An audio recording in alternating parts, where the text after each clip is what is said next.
Saludos amigos, bienvenidos a Valores de Acero, estamos en El Sembrador, Nueva Evangelización.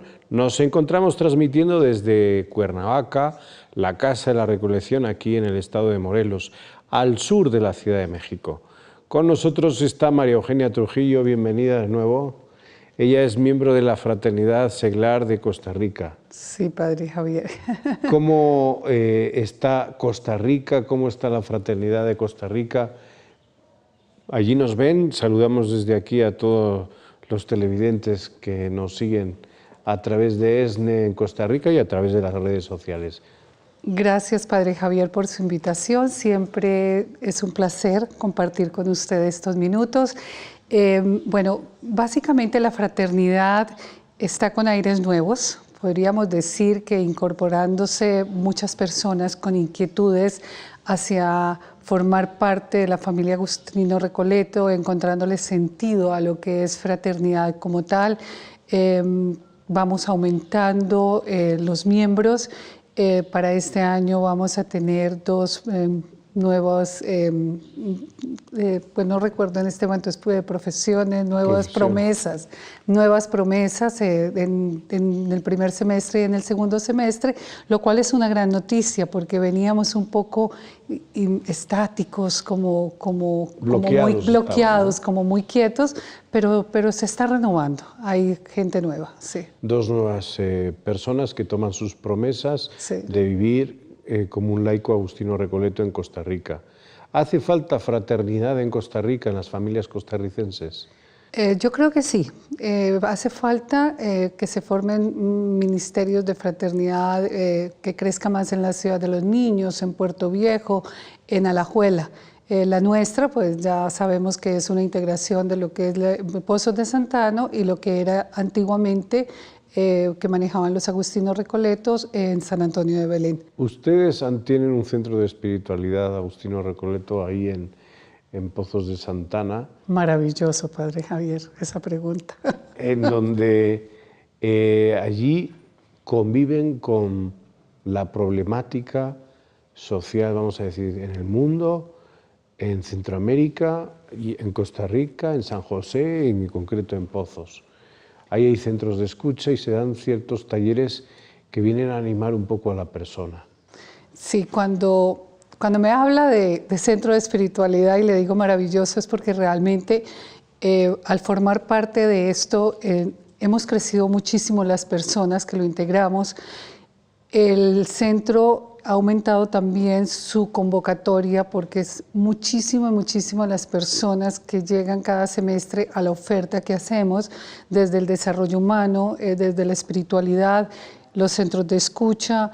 Ahora vamos a empezar a crear el centro de ayuda social tan importante y tan necesitado en nuestra sociedad, pero es un centro que da muchísimo, tanto al que llega a recibir como a los que damos. Crecemos, es impresionante.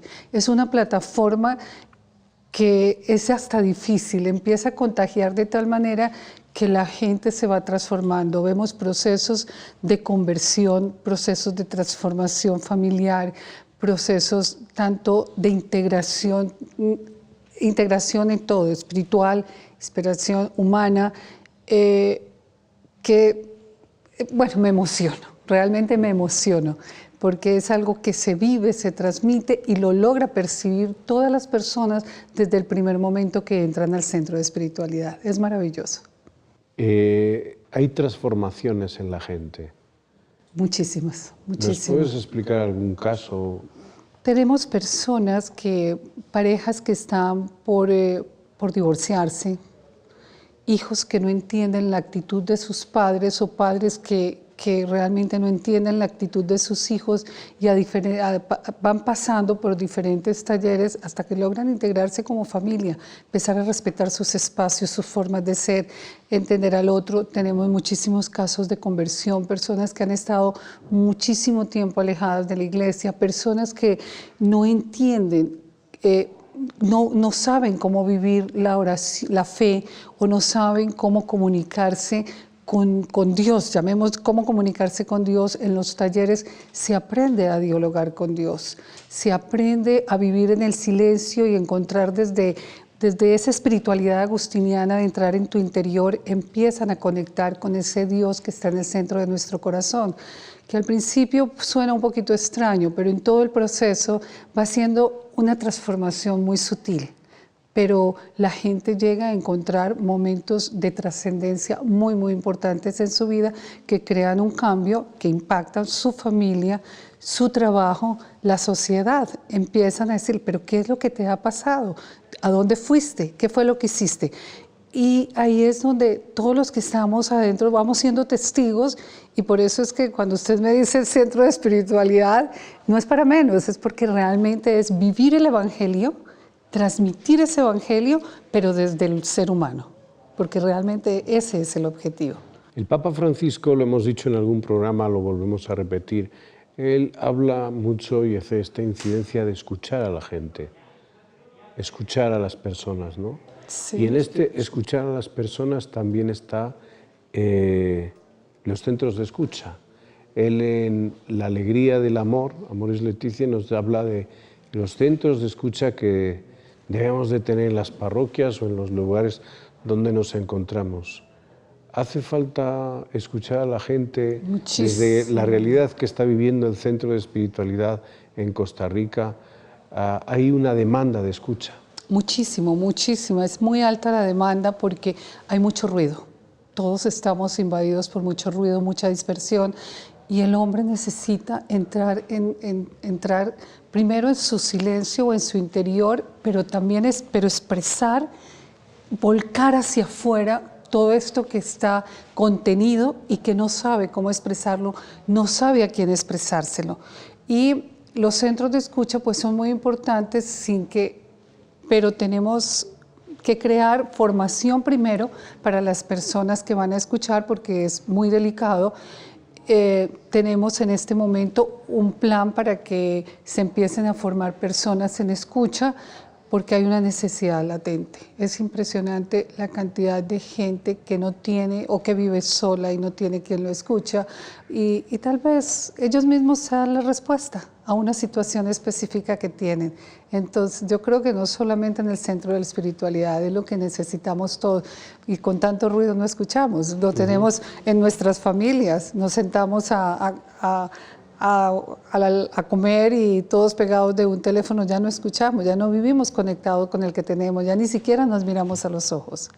Entonces es muy importante que haya esa conexión con ese ser interior, y expresarlo a través de la palabra. Haces como una catarsis que sana muchísimo.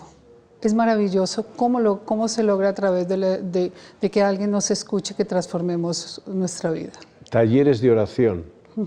Esto es algo que se hace con mucha frecuencia, por lo que he visto ahí en el Centro de Espiritualidad. Sí. Y es algo que también desea la gente. Hemos hablado de la escucha, pero la gente también tiene sed de espiritualidad. Hay sed de Dios. Muchísima, más de lo que creemos.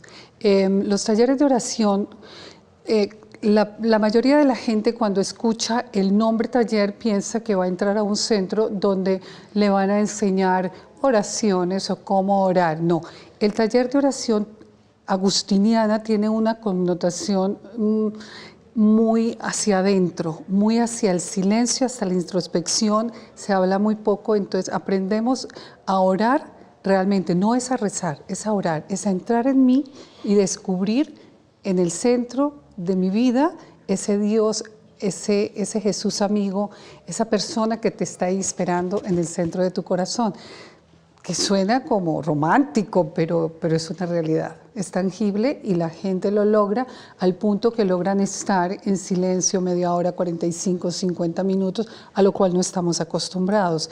Es entrar en un oasis de paz, en un oasis de quietud, donde te está esperando el maestro interior. ¿Cuántas personas suelen ir a estos talleres de Depende oración? de los horarios. En este momento tenemos alrededor de 7, 8, 9 espacios en diferentes locaciones, en Carmen de Alajuela, en la Ribera de Belén, en Pozos de Santana, en el Centro de Espiritualidad, horarios en la mañana, horarios en la tarde, en la noche, por la variedad de personas que llegan.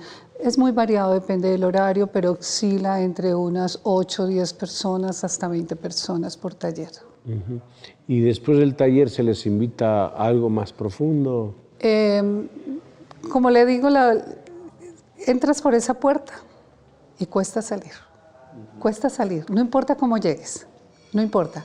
Así sea totalmente poco creyente, si entras a un retiro de silencio, si entras a un taller de oración o entras a un de desarrollo humano, empiezas a dar como una vuelta, como que esta es mi casa y voy pasando por las diferentes habitaciones de este lugar. Eso nos pasa en el CEAR. Nos vamos convirtiendo en una familia que cada día se hace más grande. El CEAR va creciendo año a año porque hay un boca a boca, hay una referencia muy latente de que ahí hay algo que lo percibe todo el mundo. Y ese algo es maravilloso. Se dice que el CEAR está también en comunión con la Iglesia, en este caso con la Iglesia pues, local, ¿no? La Iglesia de Costa Rica, la Arquidiócesis de San José.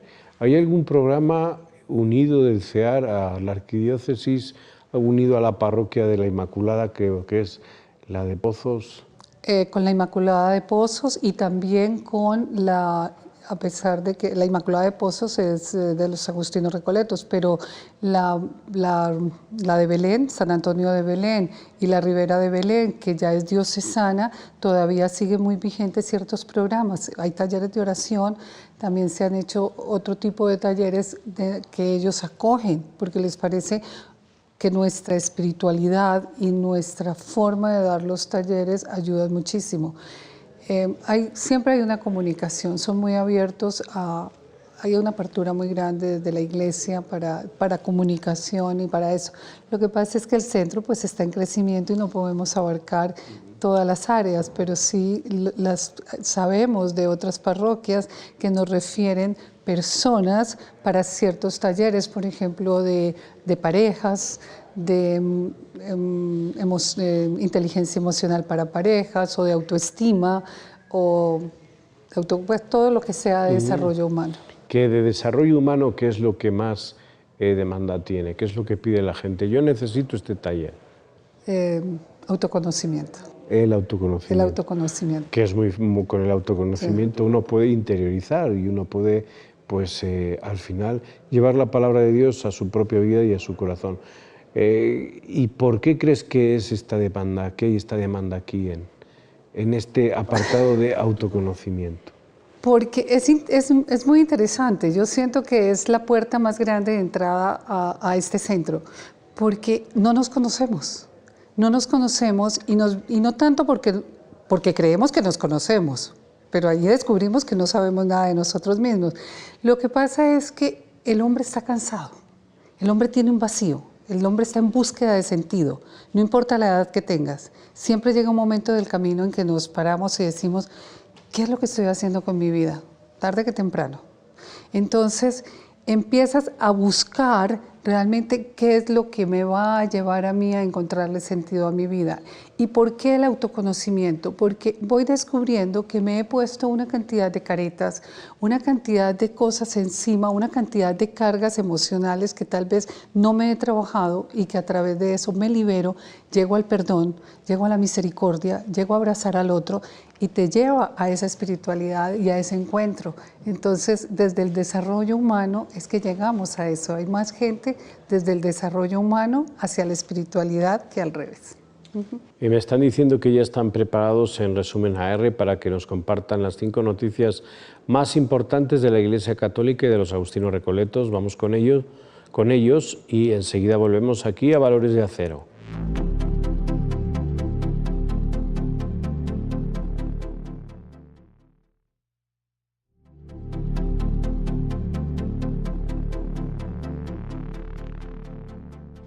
Gracias al equipo de Resumen AR por estas 5 noticias de la Iglesia Católica y de los Agustinos Recoletos. Estamos en el Sembrador Nueva Evangelización, en ESNE, estamos también por las redes sociales y nos encontramos retransmitiendo desde Cuernavaca, Morelos, la Casa de la Recolección. Aquí pues tenemos a un personaje que es María Eugenia Trujillo. Ella nos ha hablado de la fraternidad, del centro de espiritualidad. María Eugenia Trujillo es también madre de familia, esposa. ¿Cómo se conjugan las actividades del centro de espiritualidad con esta vida de pues, ser abuela, esposa, madre, a la vez poder acompañar a otras personas? Bueno, yo creo que estoy en una etapa de la vida donde es mucho más fácil conjugar esas cosas, porque ya he pasado por diferentes estados donde he sido empresaria, donde era madre, ahora soy abuela, esposa, pero logro conjugarlo. Yo creo que a veces se me va un poquito la mano porque vivo con pasión los proyectos que van entrando en la vida, y en este proceso del centro de espiritualidad, volviendo al centro de espiritualidad, lo he agarrado con mucha pasión, y me apasiona es porque siento que es un regalo de Dios después de que has tenido tantas oportunidades en la vida de, gracias a Dios, viajar, conocer, disfrutar, pues gracias a Dios una vida muy tranquila, poder devolver algo de todo eso que yo considero que es una riqueza, que es la riqueza de vivir en plenitud, poderla compartir con otros, poder acompañar, poder aprender, porque realmente aprendemos, es más lo que aprendemos que lo que decimos que damos. Entonces es aportar un poquito, devolver un poquito de lo mucho que he recibido. Entonces, ¿y cómo se conjuga? Pues yo creo que mis hijas, por ejemplo, de alguna manera ya están recibiendo, ya se están poniendo la camiseta, se están poniendo la camiseta porque, por ejemplo, ya podemos hablar el mismo lenguaje desde talleres de disciplina positiva para hijos, entonces empiezan a entrar. Mi esposo forma parte del centro de espiritualidad, comparte conmigo, damos juntos uno de los talleres de autoconocimiento, hemos ido dando herramientas, porque sin ser psicólogos ni terapeutas, pero vamos aprendiendo. Entonces formamos parte de esto y es lindo poder, porque ya la familia ya no es solo nuestro núcleo familiar, ya no trabajamos tanto en la empresa, podríamos decir que es un retiro, pero hacia la comunidad, Sí. Un retiro haciendo sentido. Haciendo sentido, exactamente. Y María Eugenia, ¿cómo ve, por ejemplo, has citado varias veces a lo largo de esta entrevista a las madres de familia, a las mujeres, ¿cómo ve la vida de la madre de familia en Centroamérica, en Costa Rica, donde te desenvuelves, y esta espiritualidad y estos talleres de desarrollo humano que tú compartes ahí en este centro de espiritualidad? Es decir, ¿observas unas madres de familia movidas hacia sus hijos, indiferentes ante ciertas realidades o con inquietudes? Pues yo creo que todas tienen inquietudes. Lo que pasa es que dependiendo del contexto social o de lo que esa madre de familia tenga que afrontar en su vida diaria, tal vez no tiene tiempo de educarse para poder educar a sus hijos, porque tengo que hacer un trabajo, tengo que mantener una familia, y es un poquito complicado. Además tenemos una incidencia muy alta en Costa Rica de madres solteras, madres muy jóvenes, que los dejan sus hijos en cuidado de sus abuelas o de otras personas. Pues yo creo que es una problemática muy latente en este momento en casi todos los países o en el mundo, o no sé, pero a mí me llama mucho la atención la cantidad de madres solteras, porque teníamos una empresa donde había mucha gente joven y nos llamaba muchísimo la atención que en esta época hubiera tantas jóvenes que fueran madres solteras. Entonces sí se plantea uno qué le espera a estos niños que no tienen este núcleo familiar, que no tienen a un papá y a una mamá, y una mujer pues una madre saliendo todos los días, qué tiempo va a tener para compartir con su hijo. Me parece eso, pero dependiendo del contexto, ya que una familia que está integrada, que tiene una situación económica, sí hay una preocupación por darle una buena educación a sus hijos, compartir más con ellos, ser ellos los que llevan la educación de los hijos. No sé si has percibido tú una violencia de género hacia la mujer. Bueno, yo creo que sí es muy fuerte. Yo creo que en América tenemos, por más que hayamos evolucionado, por más que la mujer tenga ya un papel más independiente y protagónico entre la sociedad, sigue existiendo en ciertas comunidades ese machismo, esa imposición del hombre y esa agresión. Yo creo que sí sigue muy latente todavía. Y como pues madre de familia, esposa, abuela, mujer, tú das estas charlas de desarrollo humano ahí en el Centro de Espiritualidad. ¿Qué soluciones o qué estrategias puedes ver para ir creando conciencia e ir evitando todo este tema de agresividad y violencia hacia la mujer?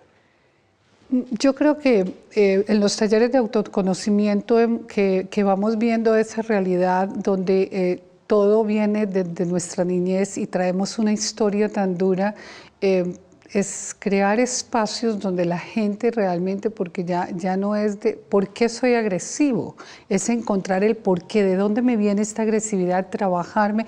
Me parece que es la propuesta que el mundo o que la iglesia tiene que darle en este momento al ser humano o al hombre de a pie, realmente darle esos espacios para que encuentren en ellos mismos cuál es la raíz de sus problemas, trabajarse desde la psicología, desde el humanismo, desde la misma espiritualidad, para poder empezar a crear, que son los resultados que vemos en el CEAR, es lograr integrar ya una familia donde se respeta, donde respeto tal vez a un padre agresor, porque pude entender el por qué mi padre era un agresor, el por qué mi padre actuaba de esta manera. Entonces entran en un proceso muy bonito de perdón, porque no importa cómo sea papá o mamá, somos producto de ellos. Entonces tenemos que aprender el camino del perdón.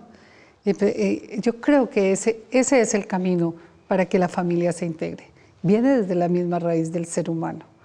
Un poco difícil, pero es lo que deben de tener todos los centros, cárceles, hospitales, un trabajo desde el interior del ser humano, desde esa necesidad que tenemos de crecer y de conocernos y de sanarnos. Estos programas que ustedes tienen en el Centro de Espiritualidad en Pozos son transportables, se pueden llevar a otras comunidades de allá de Costa Rica. Claro que sí. Sí, no son sé si itinerantes. Sí, hemos sido itinerantes en algún momento. Hemos estado en Puerto Viejo, se ha dado a otras comunidades religiosas, es más, había hasta un plan de ir a otros países de Centroamérica. Logísticamente a veces es un poquito complicado, pero definitivamente que sí, claro. Todo el equipo está en disposición de hacerlo. El equipo se ha puesto la camiseta. ¿Cuántos miembros del equipo En son? este momento estamos alrededor de 30, hasta hace 15, 20 días que estamos creando empezando a crear uno de los pilares del CEAR, que es el área social, donde nos unimos a toda la plataforma de Arcores Internacional de los Agustinos Recoletos, empezar a crear centros de apoyo a indigentes, se está trabajando. Área legal, porque hay mucho inmigrante o muchas personas que no tienen acceso a esto. Costa Rica tiene precios costosos. Llegar a esas personas que lo necesitan, ayudamos en educación. Entonces, con ese otro equipo profesional que se está formando, diríamos que ya estamos cerca de unas 45 o 50 personas. Vamos creciendo. Sí. Arcores es la red social de los Agustinos Recoletos sí. En todo el mundo. Arcores México pues ya se ha creado, están también elaborando para Arcores Costa Rica. ¿Tienen algún proyecto en concreto o desde el CEAR, antes de Arcores, ustedes han ayudado a personas o se han centrado en algunos casos? No, nosotros desde el principio el enfoque fue a educación, proyectos educativos y ayudas muy puntuales a personas que necesitaban algo, algún aparato porque tenía una enfermedad o alguna persona que su casa fue destruida, casos muy puntuales, pero ya como organización que se va estructurando como tal, apenas ahora el CEAR se va a unir a Arcores Costa Rica. En Costa Rica hay una ayuda muy fuerte La ciudad de los niños. Con la ciudad de los niños, sí. Y también en Sarapiquí, en Puerto Viejo. Sí. ¿Qué opinión tienes tú de estas ayudas Sobre todo, no tú personalmente, ¿no? De lo que has recibido noticias en el mundo donde te mueves, de este ejercicio profético que los agustinos recoletos hacen en Costa Rica. Bueno, la ciudad de los niños yo creo que ni siquiera los mismos costarricenses conocen la grandiosidad de esa obra. Yo considero que es un proyecto piloto a nivel no solo de Costa Rica, sino de Centroamérica. Es una obra grandiosa, es una obra que transforma a través de la juventud, transforma la sociedad, porque son personas que vienen de estratos sociales muy bajos y personas de muchos inmigrantes que no tienen las condiciones, y la ciudad de los niños con su sistema educativo que es de avanzada les da... Usted sonríe, Padre Javier, porque usted sabe lo que implica en este momento esa educación tan importante que ha implementado la ciudad de los niños, que yo creo que se lo quisieran muchos colegios de Costa Rica.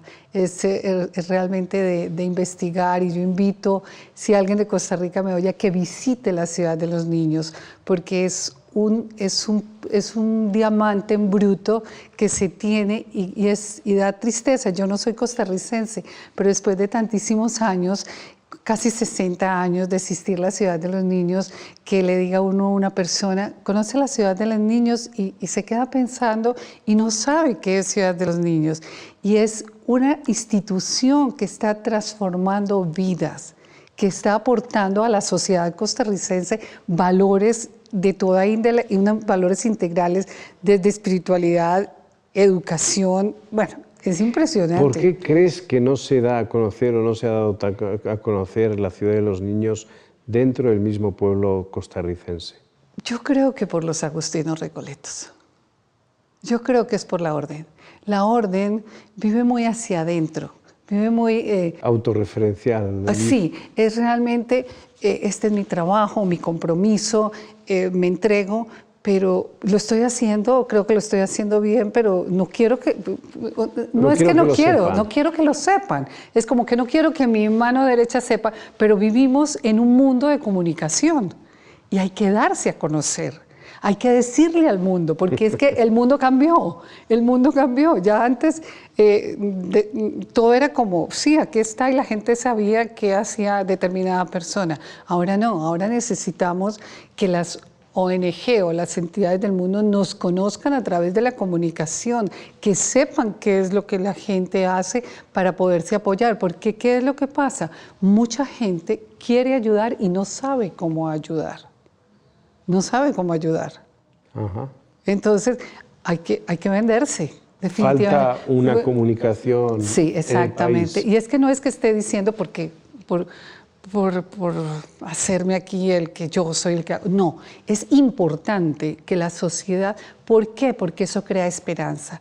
Y en un mundo tan acelerado, tan deshumanizado, hay que decirle a la gente que hay un grupo pequeño de personas que se desgastan su vida por 500 muchachos de toda Costa Rica, día tras día, 24/7, luchando porque ellos sean hombres de bien, que tengan una educación, una alimentación sana. Este es de lo más básico.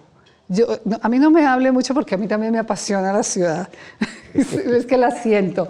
Y me da mucha tristeza que la gente no lo conozca, porque la ciudad de los niños da esperanza, Pues con eso nos vamos, sí, con la promesa de que algún día haremos algún programa de Valores de Acero en la ciudad de los niños. Y en el CEAR de Pozos de Santana también. Gracias, María Eugenia, por estar aquí, por cedernos tu tiempo. Gracias, Padre Javier. Gracias a todos ustedes por vernos un día más, una semana más. Ya saben que en el siguiente programa nos vemos. Hasta la próxima.